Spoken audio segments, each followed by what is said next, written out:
देश में यूजीसी के नियमों को लेकर विवाद चल रहा है और नियम के विरोध में ये कहा जा रहा है कि ये नियम समाज में भेद पैदा करते हैं, समाज को और ज्यादा जातियों में बांटते हैं। और इस विवाद के बीच ही सुप्रीम कोर्ट में एक सुनवाई के दौरान बड़ी बात कह दी। सुप्रीम कोर्ट ने कहा कि जाति मुक्त समाज बनाने की बजाय ज्यादा डिवीजन क्रिएट करने की कोशिश हो रही है। कोर्ट ने कहा कि भारत एक यूनिक देश है और कास्टलेस सोसाइटी को डेवलप करने की बजाय हम इसे और ज्यादा बांटते जा रहे हैं।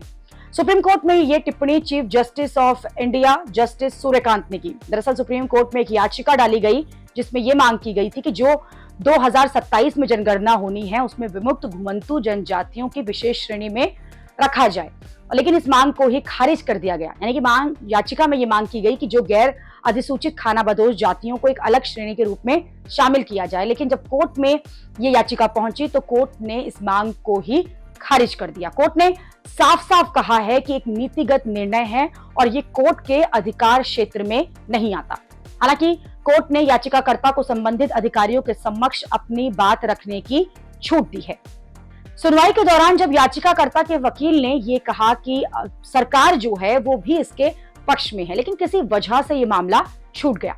इस पर सीजेआई ने संदेह जताते हुए कहा कि ये बहुत ही नपे तुले कदम है, ये कोई साधारण दावे नहीं है जो कि अचानक हमारे सामने आ गए हैं।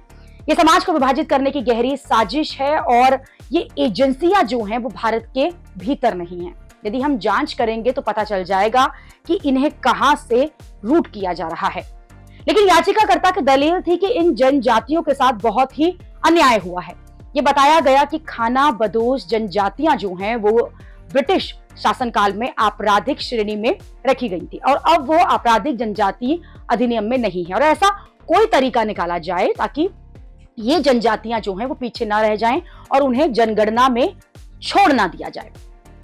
वर्तमान जनगणना फॉर्म में केवल एससी, एसटी और अन्य की श्रेणियां हैं।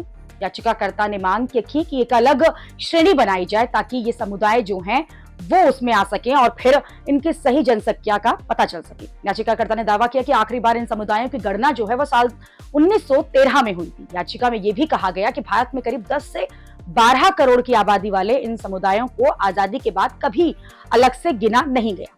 आंकड़ों के अभाव में ये समुदाय कल्याणकारी योजनाओं और आरक्षण के लाभ से वंचित हो जाते हैं।